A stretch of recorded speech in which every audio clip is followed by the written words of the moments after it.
Review meeting হলো। এখানে আমাদের বিডিও এসডিও এডিএমরা ছিলেন, আর পুলিশের পুরোটা ছিলেন, ওসিআইসিরা আর অ্যাডিশনাল এসপি এসডিপিওরা। দুটো পুলিশ ডিস্ট্রিক্টের এসপি ছিলেন, এডিজি ছিলেন, আমাদের ডিআইজি ছিলেন, এবং সর্বোপরি ডিস্ট্রিক্ট ম্যাজিস্ট্রেট লিড করেছে। আমাদের দুজন মিনিস্টার, একজন মিনিস্টার একটু আউট অফ ডিস্ট্রিক্ট রয়েছে, আউট অফ স্টেট রয়েছে, আর ক্যাবিনেট মিনিস্টার ছিলেন, আর আমার সাথী কয়েকজন যারা আগের মিটিংয়ে ছিল তারা এসেছিল। মূলত আমরা এই জেলাতে ডেভেলপমেন্টের বিভিন্ন স্কিম রিভিউ করলাম, এবং বেশ কিছু জিনিস তাদেরকে বললাম। এই 2 মাস খুব একটা বেশি সময় নয়, এর মধ্যে আমরা গঙ্গা ভাঙন নিয়ে মালদা এবং মুর্শিদাবাদের জন্য 3,600 কোটি টাকার একটা প্রপোজাল, যার 50% দেবে ভারত সরকার, 50% দেবে রাজ্য সরকার, প্রপোজাল পাঠিয়েছে। যার মধ্যে ফারাক্কা থেকে একদম ভগবানগোলা, লালগোলা এই স্ট্রেচে মুর্শিদাবাদই ম্যাক্সিমাম রয়েছে। 2500 কোটি টাকা মুর্শিদাবাদের জন্য পার্মানেন্ট সলিউশন হয়ে যাবে। এটা একটা আমরা বড় জিনিস দিয়েছি। সেকেন্ড থিং হচ্ছে 15 লক্ষ এখানে অন্নপূর্ণা যোজনা অ্যাপ্লাই করেছিলেন, 12 লক্ষ মহিলা 1 জুলাই তারা অন্নপূর্ণা যোজনার বেনিফিট পেয়েছে। আমি এখানে অ্যাডমিনিস্ট্রেশনকে, ডিস্ট্রিক্ট ম্যাজিস্ট্রেটকে এনকারেজ করতে বলেছি যে পরিযায়ী শ্রমিকদেরকে ফিরিয়ে আনুন। বিকশিত ভারত জি রামজির 100 দিনের কাজ এবং অন্যান্য যে সোশ্যাল বেনিফিটগুলো রয়েছে, তার সঙ্গে আয়ুষ্মান ভারতের 5 লাখ টাকা পর্যন্ত ফ্রি চিকিৎসা, এর সঙ্গে নির্মাণ কর্মী থেকে শুরু করে বিড়ি শ্রমিকদের জন্য ভারত সরকার, পশ্চিমবঙ্গ সরকারের লেবার ডিপার্টমেন্টের যে প্রজেক্ট, সব মিলিয়ে আমরা হিসাব করে দেখেছি একটা পরিবার 15,000 টাকা মাসে বিভিন্ন স্কিম থেকে, পিএম কিষাণ সম্মান নিধি বলুন, কৃষক বন্ধু বলুন, অন্নপূর্ণা যোজনা বলুন, বার্ধক্য ভাতাও 500 টাকা বাড়ানো হচ্ছে, 125 দিনের কাজের ক্ষেত্রে unskill 300, semi skill 450, high skill 600, সব মিলিয়ে একটা পরিবার 15-18 হাজার টাকা প্রান্তিক পরিবার তারা পেতে পারেন। সঙ্গে প্রধানমন্ত্রী অন্ন সুরক্ষা যোজনার রেশন আর আয়ুষ্মান ভারতের ফ্রি হেলথ সার্ভিস। এই বিষয়গুলো আমরা এখানে বলেছি। এখানে ব্যাপক দুর্নীতি হয়েছে। আমি এডিএম জেলা পরিষদকে বলেছিলাম যে যে কাজগুলো করেছে এই জেলা পরিষদ, তার যে ওয়ার্ক অর্ডার দিয়েছেন, টেন্ডার করেছেন, সেক্ষেত্রে আপনি যদি ঠিকঠাক মতো তদন্ত করেন দেখবেন তাদের যে ক্রেডেন্সিয়ালগুলো দেওয়া হয়েছে অধিকাংশই জাল। আমি পুলিশের কিছু তদন্ত রিপোর্ট এদের বলেছি, তাতে 600 মতো লক্ষ্মীর ভাণ্ডারের অ্যাকাউন্ট ভুয়া, 3500 মতো মাইনরিটি স্কলারশিপের অ্যাকাউন্ট ভুয়া, সব ক্ষেত্রেই ভুয়া। এসসি নয় এসসি বেনিফিট নিচ্ছে, এসটি নয় এসটি বেনিফিট নিচ্ছে, ফিজিক্যালি চ্যালেঞ্জ অরিজিনাল নয় ফিজিক্যালি দিব্যাঙ্গ ভাতা নিচ্ছে। আপনার নানা স্কিমেই এখানে এত ভুয়া বেনিফিশিয়ারি হয়েছে। এর জন্য আগের সিস্টেম দায়ী। দেখুন ওরা কি করতো, আগের সরকার, আপনি অ্যাকাউন্ট নম্বর দিতেন, আপনার অ্যাকাউন্টে টাকা দিয়ে দিত, কিন্তু আমরা এবারে ভেরিফিকেশন করছি ওই অ্যাকাউন্টটা যে ওর কেওআইসি ঠিক আছে কিনা, আধারের সঙ্গে অ্যাকাউন্টের লিঙ্ক আছে কিনা, এটা করতে গিয়েই এই জেলাতে হাজার হাজার ভুয়া বেনিফিশিয়ারি ধরা পড়ছে। সেই জন্য আমি জেলার মানুষকে বলবো যে 2 মাস আমাদের সময় দিন। বিডিওরা কথা দিয়েছেন তারা সমস্ত সোশ্যাল ওয়েলফেয়ার যে স্কিম রয়েছে ভেরিফিকেশনের কাজ কমপ্লিট করবে, এবং যারা ফলসলি ঢুকেছে তাদের বিরুদ্ধে আইনানুগ ব্যবস্থা গ্রহণ করা হবে। এগুলো আমরা এখানে বলেছি। আজকে মুর্শিদাবাদ মেডিকেল কলেজে জেলা প্রশাসন আমাকে বললো রেফার কম হয়, কিন্তু আমি ওদের বলেছি রেফার কম হয় ইন জেনারেল ঠিক আছে, কিন্তু কিছু বিষয়ে আপনাদের এখানে সব রুগী রেফার হচ্ছে, যেমন নিউরোলজিস্ট, নিউরো, কার্ডিয়াক, নেফ্রো, সব রুগী প্রায় রেফার হচ্ছে। আমরা আজকে এখানে 5জন সিনিয়র ডক্টর দিয়ে গেলাম, অধ্যাপক, অ্যাসিস্ট্যান্ট প্রফেসর লেভেলে, এবং 20টা করে বেড, 4টে স্পেশালিস্ট, নিউরোলজিস্টের ক্ষেত্রে, নিউরোলজির ক্ষেত্রে, কার্ডিয়াকের ক্ষেত্রে, এগুলো করলাম।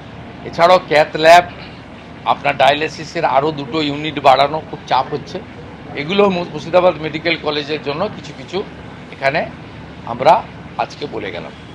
ওভারঅল আমার বিশ্বাস আগামী 2-3 মাসের মধ্যে মুর্শিদাবাদ জেলা একটা উন্নয়নের নতুন শক্তি পাবে। এখানকার ডিস্ট্রিক্ট ম্যাজিস্ট্রেট এবং তার টিম ভেরি কম্পিটেন্ট, এতদিন কাজ করতে দেওয়া হতো না, ভয়ে থাকতো, চাপে থাকতো। আমরা বলেছি চাপমুক্ত হয়ে কাজ করব।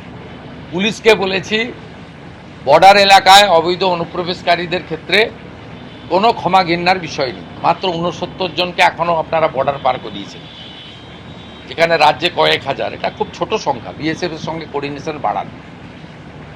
এত যে সামাজিক অবক্ষয় ঘটছে, এর পিছনে ড্রাগ, অবৈধ মদের দোকান, নারকোটিক্স বাংলাদেশ থেকে বর্ডারে আসছে যাচ্ছে, এক্ষেত্রে আপনারা র্যান্ডাম করুন।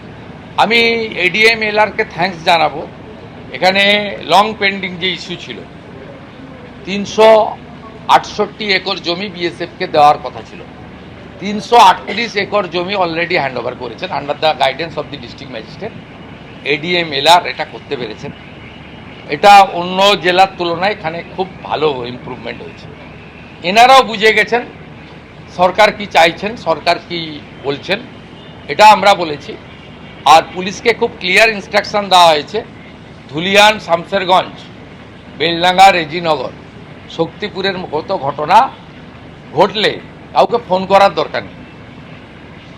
আপনার ভারতীয় ন্যায় সংহিতাতে যা বলা আছে, আপনার অশোক স্তম্ভ, আপনি যে ট্রেনিং নিয়ে এসছেন, আপনি যে শৃঙ্খলিত বাহিনীর ট্রেনিং নিয়ে এসছেন, সেই অনুযায়ী ডু ইট নাও। পরিষ্কার খোলা ছুট দেওয়া হয়েছে। আর যে হিন্দু শরণার্থীরা জেলের ভিতরে আছে, বিএম সাহেবকে বলেছি পিপির সঙ্গে কথা বলে এদের জেল থেকে মুক্ত করতে হবে। নানা বিষয়ে আলোচনা হয়েছে। কিরিটেশ্বরী মন্দির আমাদের তীর্থ সার্কিটের মধ্যে পড়েছে, আমরা যে নতুন তীর্থ সার্কিট ঘোষণা করেছি, সেই তার মধ্যে এখানে নানা কথা হয়েছে, আলোচনা হয়েছে। এবং মুর্শিদাবাদ জেলায় সার্বিক ডেভেলপমেন্ট আমরা করব। ল অ্যান্ড অর্ডার ঠিকঠাক থাকবে।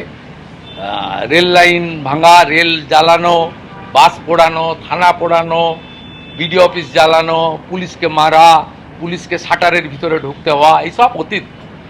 আর এখন থেকে এগুলো হবে না। আর নারী সুরক্ষার ক্ষেত্রে, কন্যা সুরক্ষার ক্ষেত্রে, বর্ডার এলাকায় নারী পাচারের ক্ষেত্রে আমরা বলেছি পুলিশকে কঠিন এবং কঠোর ব্যবস্থা নিতে। এবং এই সংক্রান্ত যত কনভিকশন হয়ে গেছে লোয়ার কোর্টে, আপার কোর্টে গিয়ে আটকেছে, ডিস্ট্রিক্ট ম্যাজিস্ট্রেটকে বলেছি আপনি স্পেশাল পিপিদের সঙ্গে কথা বলে, কলকাতায় এজি, ডবল এজির সঙ্গে কথা বলে এগুলো ত্বরান্বিত করুন, যাতে তারা প্রকৃত কনভিকশন দ্রুত পায় বিচার ব্যবস্থার মধ্যে থেকে। পারসুয়েশন করার জন্য বলেছি। খড়গ্রামের বিএমওই মুর্শিদাবাদ থেকে গোটা রাজ্যে 1 বছর থেকে বার্থ সার্টিফিকেট দিয়েছেন প্রায় 34টা ধরা। ইনভেস্টিগেশন চলছে, সিআইডি ইনভেস্টিগেশন হচ্ছে। যেখানে ধরা পড়বে, যদি ভিডিও করে থাকেন ভিডিওকেও জেলে যেতে, বিএমওই চাকরি যাবে। আমরা আরজি করের কেসে 3 জন সিনিয়র আইপিএসকে যদি সাসপেন্ড করতে পারি, তার উপরে তো কেউ নয়, অর্থাৎ ভরসা রাখতে পারে। दादा इस डिस्ट्रिक्ट में लॉ एंड ऑर्डर को लेके क्या-क्या लिया गया है स्टेप, और जो फेंसिंग होने की जो काम चल रही है, कितना? देखिए, यहाँ बीएसएफ का रिक्वायरमेंट था 360 एकड़ लैंड, ऑलरेडी अंडर द 363 एकड़ land under the guidance of the district magistrate ADMLR already handed over to 338 एकड़ land. It's a very good performance, is good. It's a small time, only 1.5 month, 45 days के अंदर ये काम ये लोग कर दिया. एक बड़ा अच्छा काम है. और in question of law and order हम लोग रिव्यू किया. देखिए, कुछ अच्छा बड़ा बड़ा त्यौहार वहाँ हुआ है, रिलीजन, जैसे आपका हमारी बकरी ईद हुआ है, मुहर्रम हुआ है, आने वाला दिन रथ यात्रा है, श्रावण आपका जो जल यात्री होता है, महादेव श्रावण महीना है, ये सब आ रहा है. पिछले जो ये माइनॉरिटी फ्रंट डिस्ट्रिक्ट है, मुस्लिम बहुल जिला है, इसमें ये लोग बहुत अच्छा तरीके से काम किया. और उनका साथ सब समाज का सब वर्ग जो लोग कोऑपरेशन भी किया. हम लोग का यही मकसद है, सब लोग लॉ अबाइड पीपल का नाते कानून को सम्मान करें. जो कानून देश की संविधान बनाया है, भारतीय न्याय संहिता के अंदर है, हाई कोर्ट सुप्रीम कोर्ट का जो जजमेंट है, नेशनल ग्रीन ट्राइब्यूनल का जो जजमेंट है, पॉल्यूशन कंट्रोल बोर्ड का जो गाइडलाइन है, सरकार का जो जियो आता है, उसको इम्प्लीमेंटिंग अथॉरिटी एसपी और डीएम है। वो लोग सबके साथ बात करके कर रहा है, सब लोग अभी तक कोऑपरेट कर रहा है। पिछले 2 महीने में यहाँ कोई बड़ा इंसिडेंट नहीं हुआ है, कुछ भाषणबाजी हुआ था, लेकिन उसके ऊपर बड़ा कार्रवाई किया हम लोग। इतना ऐसा भाषणबाजी मत कीजिए। कोई पुलिस खराब काज कर रहा है, कोई सिविल एडमिनिस्ट्रेशन खराब काज कर रहा है, मुझे पास, मैं चीफ मिनिस्टर हूँ, मैं पुलिस मिनिस्टर हूँ, मैं होम पावर का मिनिस्टर हूँ, मेरे पास भेजिए, I will take appropriate action. MLA MP को सम्मान इज्जत सब लोग को करना चाहिए। एमएलए लैंड एमपी लैंड का काम तुरंत कर देना चाहिए, उसमें राजनीति करना नहीं चाहिए। लेकिन सब थाना का बाहर जाकर ये करूँगा वो करूँगा, 4700 कैपेसिटी है जेल का, मैं इतना लोग लेकर चला जाऊँगा, मेरा कम्युनिटी चला जाएगा, इतना बड़ा जेल तो आपका पास नहीं है। ये सब भाषणबाजी कृपया करके बंद कीजिए। दादा गंगा लेके क्या प्लानिंग हुआ है? गंगा लेके ইউসিসি কমিটি ফরমেশন হয়ে গেছে, ক্যাবিনেট ফর্ম করে দিয়েছে, রিটায়ার্ড জাস্টিস রঞ্জনা দেশের নেতৃত্বে কমিটি হয়েছে, নোটিফিকেশন বা সব হয়ে গেছে, রঞ্জনা দেশাই কমিশন কাজও শুরু করে দিয়েছে। উই আর হোপফুল যে খুব তাড়াতাড়ি ইউনিফর্ম সিভিল কোড আমরা বিধানসভায় আনতে পারব। আর গুন্ডা দমন অ্যাক্ট আর প্রিভেন্টিং অ্যারেস্ট যে বিল পাস হয়েছিল, মহামান্য রাজ্যপাল অনুমোদন দিয়ে দিয়েছে। সোমবার থেকে এই বিল কার্যকর হয়ে যাবে পশ্চিমবঙ্গে, এই আইন।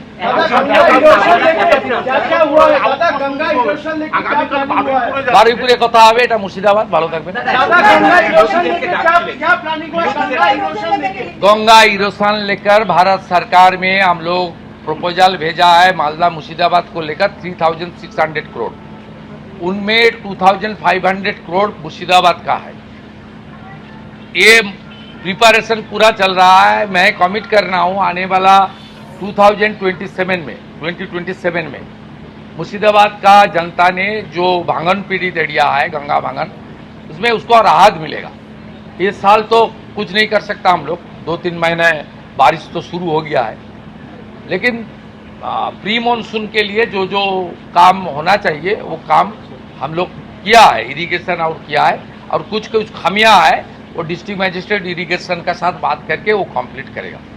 और इस डिस्ट्रिक्ट में 2 मिनिस्टर है, गौरीशंकर घोष जी को हम लोग यहाँ का मिनिस्टर प्रभारी बनाया, जो हर डिपार्टमेंट का साथ लिया जो करेगा पश्चिम बंगाल सरकार का साथ। এতদিন আপনারা সরকারে আসার পর বিরোধী বিধায়ক বা সাংসদদের ডাকছিলেন, মুর্শিদাবাদের কি না আজকে মন্ত্রী ছিলেন গৌরী ঘোষ, আমার বিধায়ক জেলা প্রেসিডেন্ট আমার সঙ্গে ছিল, রেজিনগর যাবে, এরা কেউ ভাষণ দেয়নি, বুঝেছি। আপনিও যেতে পারতেন, অনেক চেয়ার ফাঁকা ছিল, একটা ভদ্রতা আছে তো। যেদিন ডাকবো 22 জন এমএলএ কে ডাকবো, 3 জন এমপি কে, 4 জন এমপি কে, চিন্তা করবেন না। আজকে 2 জন মন্ত্রীকে ডেকেছিলাম।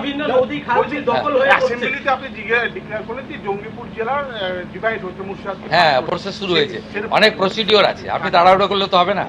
হাইকোর্টের এনওসি লাগে, ভারত সরকারের এনওসি লাগে, নির্বাচন কমিশনের এনওসি লাগে। ইট উইল টেক টাইম, 6-8 মাস তো লাগবেই মিনিমাম। আমরা যা করব লফুল করব, এমন কাজ করব না যাতে কোর্টে গিয়ে সরকারকে থাপ্পড় দিতে হয়। এবিপি আনন্দ এগিয়ে থাকে, এগিয়ে রাখে।